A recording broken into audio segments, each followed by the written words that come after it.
Hi guys, ഇന്ന് നമ്മൾ കാണാൻ പോകുന്നത് I got A cheat skill in another world എന്ന ജാപ്പനീസ് അനിമി സീരീസിന്റെ എപ്പിസോഡ് 3 ആണ്.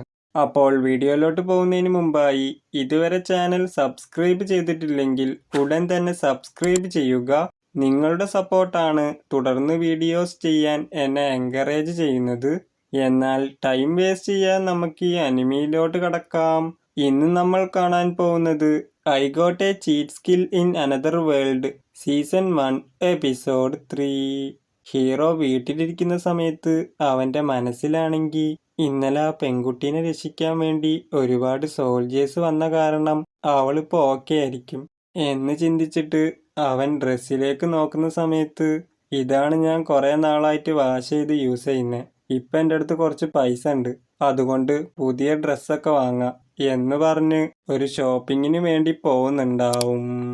ഹീറോ അവൻ ഇട്ടിരിക്കുന്ന ഡ്രസ്സിനെ പറ്റി സ്റ്റാറ്റസ് അനുസരിച്ച് ഈ ഷർട്ട് ഒരിക്കലും വൃത്തികേടാവൂല, എന്നാൽ ഡെയിലി ഒരേ ഡ്രസ്സ് ഇടാൻ ഞാൻ ആഗ്രഹിക്കുന്നില്ല എന്ന് പറഞ്ഞ് പോകുന്ന സമയത്ത് അവിടെയുള്ള ഗേൾസൊക്കെ ഹീറോനെ കണ്ടിട്ട് ഏതാണ് ഈ ഹാൻസമായ പയ്യൻ, ഇവൻ വല്ല ആക്ടറും ആണോ എന്ന് പറഞ്ഞ് ഹീറോനെ നോക്കുന്ന സമയത്ത് ഹീറോയും അത് കണ്ടിട്ട് ഷോപ്പിംഗ് കഴിഞ്ഞ് പെട്ടെന്ന് വീട്ടിലേക്ക് പോകണം എന്ന് ചിന്തിക്കുന്നുണ്ടാവും.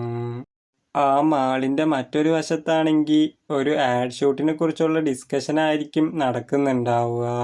അതിനുവേണ്ടി ഡയറക്ടർ ഒരു മോഡലിൻ്റെ മാനേജറിൻ്റെ അടുത്ത് നിങ്ങൾക്ക് അവനെ കറക്റ്റ് സമയത്ത് ഇങ്ങോട്ട് കൊണ്ടുവരാൻ പോലും കഴിയില്ലേ, ഇതവൻ ആദ്യമായിട്ടൊന്നല്ലല്ലോ ഇങ്ങനെ ലേറ്റ് ആവുന്നേ എന്ന് ചോദിക്കുന്ന സമയത്ത് മാനേജറിന് ഒരു കോള് വരുന്നുണ്ടാവും. അയാളും അത് അറ്റൻഡ് ചെയ്തിട്ട് അവൻ എൻ്റെ മെസ്സേജ് വായിച്ചിട്ടില്ല എന്നാ തോന്നുന്നത്, പക്ഷേ അവൻ ഇങ്ങോട്ട് വന്നുകൊണ്ടിരിക്കുകയാണ് എന്ന് പറയുമ്പോൾ ഡയറക്ടറും ടെൻഷനായിട്ട് ഈ ഷൂട്ടിനെ കുറിച്ച് നീ അവനോട് നേരിട്ട് പോലും സംസാരിച്ചില്ലേ എന്ന് പറഞ്ഞ് ചൂടാവുന്ന സമയത്ത് അസിസ്റ്റന്റ് അയാളെ പിടിച്ചു വെക്കുന്നുണ്ടാവും. ഡയറക്ടർ ആണെങ്കിൽ നിങ്ങൾക്ക് ഷൂട്ടിന്റെ തീം എന്താണെന്ന് അറിയില്ലേ, ബോയ് ഫ്രണ്ടായിട്ട് അഭിനയിക്കാൻ ഹീറോ ഇല്ലെങ്കിൽ ഈ ഷൂട്ട് ഒരിക്കലും ചെയ്യാൻ കഴിയില്ല. നിങ്ങൾ ഹീറോയിനൊന്ന് നോക്ക്, അവൾ ഈ ഷൂട്ടിന് വേണ്ടി രാവിലെ മുതൽ വെയിറ്റ് ചെയ്തോണ്ടിരിക്കുക. അതുപോലെ ഇവിടെയുള്ള ഓരോരുത്തർക്കും ഈ ഷൂട്ട് കഴിഞ്ഞിട്ട് അവരുടേതായ പേഴ്സണൽ കാര്യങ്ങളുണ്ട്, അതുകൊണ്ട് ഇനി ആകെ ഒരൊറ്റ വഴിയുള്ളൂ എന്ന് പറയുന്ന സമയത്ത് അസിസ്റ്റന്റും അതെന്താ എന്ന് ചോദിക്കുമ്പോൾ ഡയറക്ടറാണെങ്കിൽ ഈ മാളിലേക്ക് ഷോപ്പിങ്ങിന് വേണ്ടി വന്ന ആരെങ്കിലും ഹീറോക്ക് പകരം റീപ്ലേസ് ചെയ്യേണ്ടി വരും എന്ന് പറയുന്നുണ്ടാവും. നമ്മുടെ ഹീറോ ഡ്രസ്സ് സെലക്ട് ചെയ്തുകൊണ്ടിരിക്കുന്ന സമയത്ത് രണ്ട് ഗേൾസ് അങ്ങോട്ട് വന്നിട്ട് നിങ്ങൾ ഡ്രസ്സ് വാങ്ങാൻ വേണ്ടി വന്നതാണോ, നിങ്ങൾക്ക് താല്പര്യമുണ്ടെങ്കിൽ ഞങ്ങളുടെ കൂടെ വരാം എന്ന് പറയുന്ന സമയത്ത് ഹീറോ ആണെങ്കിൽ ഇത് സെയിൽസ് നടത്താനുള്ള പുതിയ ഏതെങ്കിലും സ്ട്രാറ്റജി ആണോ എന്ന് ചിന്തിക്കുന്നുണ്ടാവും. എന്നാ ആ ഗേൾസ് ആണെങ്കിൽ നിന്റെ ഏജ് എത്ര, നീ സ്റ്റുഡൻ്റ് ആണോ എന്നൊക്കെ ചോദിക്കുമ്പോൾ ഹീറോയും അവൻ്റെ മനസ്സിൽ ഇത്തരം സാഹചര്യങ്ങളിൽ ഞാൻ അവരെ വിഷമിപ്പിക്കുന്ന പോലെ സംസാരിക്കാൻ പാടില്ല എന്ന് ചിന്തിച്ചിട്ട് സോറി, എനിക്ക് മറ്റു ചില പ്ലാൻസ് ഉണ്ട്, അതുകൊണ്ട് നിങ്ങളുടെ കൂടെ വരാൻ കഴിയില്ല, നമുക്ക് മറ്റൊരിക്കലാവാം എന്ന് പറയുന്നുണ്ടാവും. ഇവിടെ ഡയറക്ടർ ആണെങ്കിൽ ഫോട്ടോഗ്രാഫറിനെ കിട്ടാത്തോണ്ട് തന്നെ സ്വയം ഫോട്ടോ എടുക്കാൻ വേണ്ടി തീരുമാനിക്കുന്നുണ്ടാവും. ഹീറോ എസ്കലേറ്ററിൽ പോയിക്കൊണ്ടിരിക്കുന്ന സമയത്ത് ഡയറക്ടർ ഹീറോന്റെ ലുക്ക് കണ്ടിട്ട് വളരെ ഇംപ്രസ് ആവുന്നുണ്ടാവും. അത് കാരണം ഹീറോന്റെ അടുത്തേക്ക് പോയിട്ട് ഞങ്ങളുടെ ആഡ് ഷൂട്ടിന് വരേണ്ട മോഡൽ ഇതുവരെ വന്നിട്ടില്ല, അതുകൊണ്ട് നീ ഹീറോ ആയിട്ട് അഭിനയിക്കോ എന്ന് ചോദിക്കുമ്പോൾ ഹീറോയും അവരെ സഹായിക്കാം എന്ന് സമ്മതിക്കുന്നുണ്ടാവും. അങ്ങനെ ഹീറോനെ വെച്ച് അങ്ങനെ പോസ് ചെയ് ഇങ്ങനെ പോസ് ചെയ് എന്ന് പറഞ്ഞിട്ട് ഒരുപാട് ഫോട്ടോസ് എടുക്കുന്നുണ്ടാവും. ഹീറോന്റെ കൂടെ അഭിനയിക്കുന്ന മിയു എന്ന് പേരുള്ള മോഡലാണെങ്കിൽ ഇത് നിന്റെ ഫസ്റ്റ് ടൈം അല്ലേ, നീ നേവസ് ആണോ എന്ന് ചോദിക്കുന്ന സമയത്ത് ഹീറോയും അതെ എന്ന് പറയുമ്പോൾ ആ പെണ്ണാണെങ്കിൽ എല്ലാവർക്കും നല്ല ടൈറ്റ് ഷെഡ്യൂൾ ആയതിനാൽ ഈ ഷൂട്ട് ഇന്ന് തന്നെ തീർക്കണമായിരുന്നു, അതിന് നീയാണ് ഞങ്ങളെ സഹായിച്ചത് എന്ന് പറയുന്ന സമയത്ത് ഡയറക്ടറും അവളെ നെക്സ്റ്റ് ഷൂട്ടിനെ കുറിച്ച് എക്സ്പ്ലെയിൻ ചെയ്യാൻ വേണ്ടി വിളിക്കുന്നുണ്ടാവും. ഹീറോ അവളെപ്പറ്റി ഞാനും മിയും സെയിം ഏജാണ്, പക്ഷെ അവൾ വളരെ എഫിഷ്യൻ്റ് ആണ്, എനിക്കും അവളെപ്പോലെ ടെൻഷൻ ഇല്ലാതെ ഇത് നല്ല രീതിയിൽ ചെയ്യണം എന്ന് ചിന്തിക്കുന്നുണ്ടാവും.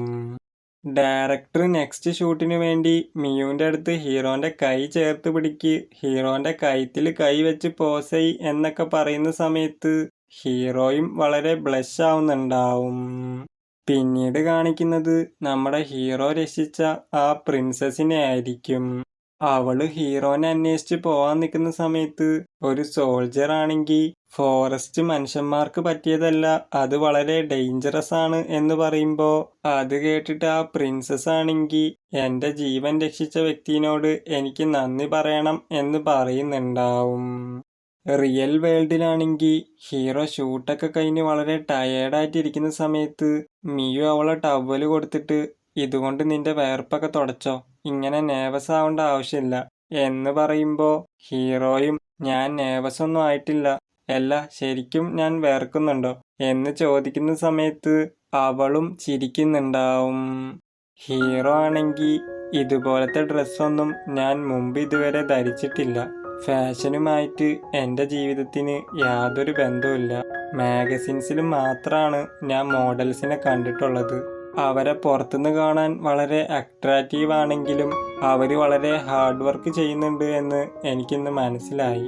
മിയു, നീ എന്തുകൊണ്ടാണ് മോഡലായി ജോലി ചെയ്യുന്നത് എന്ന് ചോദിക്കുന്ന സമയത്ത് അവളും എനിക്കറിയില്ല, ചിലപ്പോൾ ആളുകൾ എന്നെ കാണണം എന്ന് ആഗ്രഹിച്ചോണ്ടാവാം, എൻ്റെ പേരൻസ് വളരെ ബിസി ആയതുകൊണ്ട് തന്നെ അവർ ഞാനുമായി ടൈം സ്പെൻഡ് ചെയ്യാറുണ്ടായിരുന്നില്ല, അതുകൊണ്ട് ആളുകളുടെ ശ്രദ്ധ പിടിച്ചു പറ്റാൻ വേണ്ടി ഞാൻ മോഡലിംഗ് സ്റ്റാർട്ട് ചെയ്തു.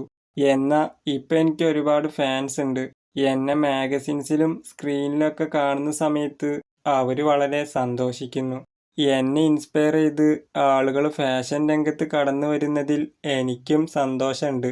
യൂയ, നിനക്കും മോഡലിങ്ങിൽ വളരെ ടാലൻ്റ് ഉണ്ട്, അതുകൊണ്ടാണ് ഡയറക്ടറിന് നിന്നെ ഇഷ്ടപ്പെട്ടത് എന്ന് പറയുന്ന സമയത്ത് മിയുവിൻ്റെ കൂടെ ശരിക്കും ഹീറോ ആയിട്ട് അഭിനയിക്കേണ്ട ഷോ എന്ന് പറയുന്ന ആ മോഡൽ അങ്ങോട്ട് വരുന്നുണ്ടാവും. അവനെ കാണുന്ന സമയത്ത് ഗേൾസൊക്കെ ചിയറപ്പ് ചെയ്യുന്നുണ്ടാവും. ഷോ ആണെങ്കിൽ ഞാൻ ഇന്നലെ കുറച്ച് ഓവറായിട്ട് ഡ്രിങ്ക് ചെയ്ത കാരണം ഓഫായി പോയി, നിന്നെ ഇങ്ങനെ വെയിറ്റ് ചെയ്യിപ്പിച്ചതിൽ ക്ഷമിക്കണം മിയു, നമുക്ക് ഈ ചീപ്പായിട്ടുള്ള ഷൂട്ട് പെട്ടെന്ന് തന്നെ തീർക്കാം എന്ന് പറയുന്ന സമയത്ത് മിയുവിനാണെങ്കിൽ അവൻ്റെ പെരുമാറ്റം തീരെ ഇഷ്ടപ്പെടുന്നുണ്ടാവില്ല.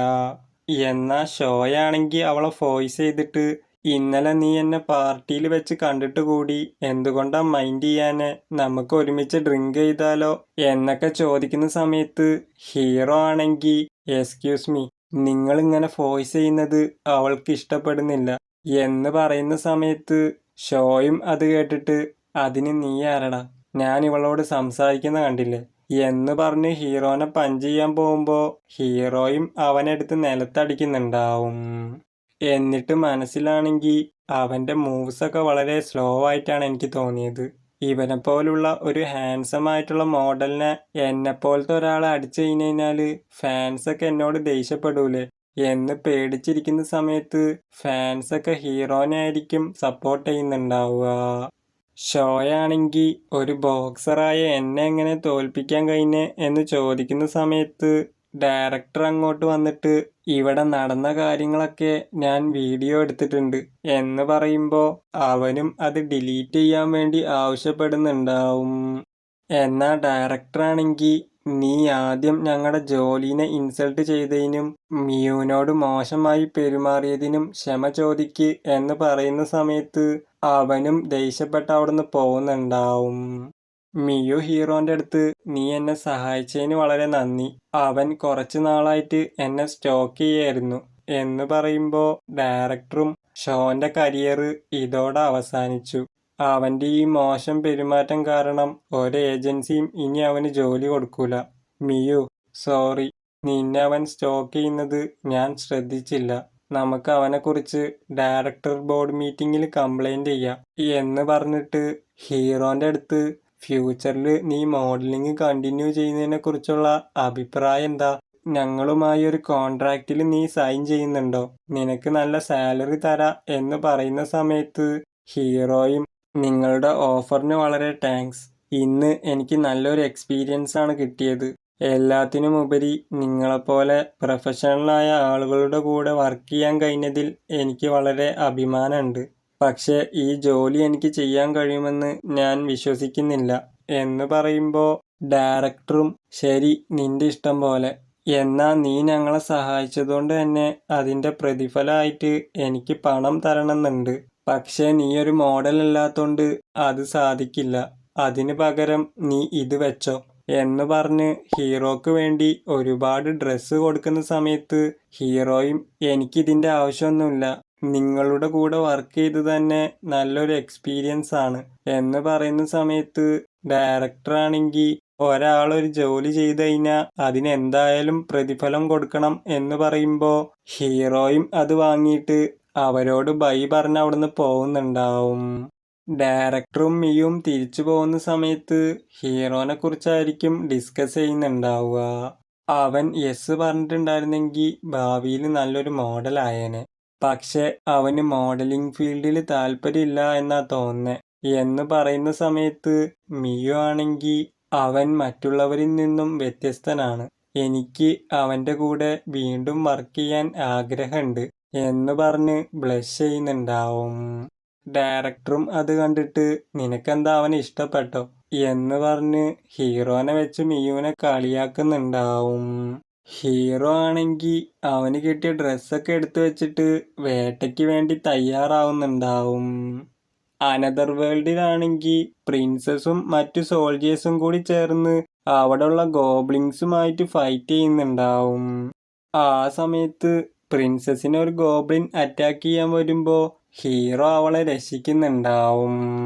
അങ്ങനെ അവിടെയുള്ള എല്ലാ ഗോബ്ലിൻസിനെയും കൊന്നിട്ട് താഴെ കിടക്കുന്ന സോൾജേഴ്സിനൊക്കെ ഹീറോ അവൻ്റെ കയ്യിലുള്ള മെഡിസിൻ കൊടുത്തോണ്ടിരിക്കുമ്പോൾ ആ പ്രിൻസസ് അങ്ങോട്ട് വന്നിട്ട് നീ എന്നെ കല്യാണം കഴിക്കുകയോ എന്ന് ചോദിക്കുന്ന സമയത്ത് ഹീറോയും അവിടെയുള്ള സോൾജേഴ്സും ആകെ ഷോക്കാവുന്നുണ്ടാവും. റിയൽ വേൾഡിലാണെങ്കിൽ സ്റ്റാർ വൺ പ്രൊഡക്ഷൻസ് എന്ന ഡിപ്പാർട്ട്മെൻറ്റിൽ ഒരു ലേഡി അവിടെയുള്ള എംപ്ലോയീസിൻ്റെ അടുത്ത് നിങ്ങൾക്ക് മിയുവിൻ്റെ കൂടെ നിൽക്കുന്ന ഈ പയ്യൻ എവിടെയെന്ന് അറിയോ എന്ന് ചോദിക്കുന്ന സമയത്ത് അവരും അറിയൂല എന്ന് പറയുമ്പോൾ ആ ലേഡിയാണെങ്കിൽ കോട്ടും സൂട്ടും ഇട്ട ഒരാളെടുത്ത് കുറസാവ, ഇവനെ എത്രയും പെട്ടെന്ന് കണ്ടെത്തണം, മറ്റു ഏജൻസികൾ ഇവനെ എടുക്കുന്നതിന് മുമ്പ് നമുക്ക് ഇവനുമായിട്ടൊരു കോൺട്രാക്റ്റിൽ സൈൻ ചെയ്യണം എന്ന് പറയുന്നുണ്ടാവും. അതോടെ ഇന്നത്തെ ഈ എപ്പിസോഡ് അവസാനിക്കുന്നു. ഗൈസ്, വീഡിയോ ഇഷ്ടപ്പെട്ടിട്ടുണ്ടെങ്കിൽ ലൈക്ക് ചെയ്യുക, എൻ്റെ എക്സ്പ്ലനേഷനെ കുറിച്ചുള്ള അഭിപ്രായങ്ങളും കമൻറ്റ് അറിയിക്കുക. അപ്പോൾ അടുത്തൊരു എപ്പിസോഡുമായി നമുക്ക് ഉടൻ തന്നെ കാണാം. അതുവരെ ബൈ ഗൈസ്.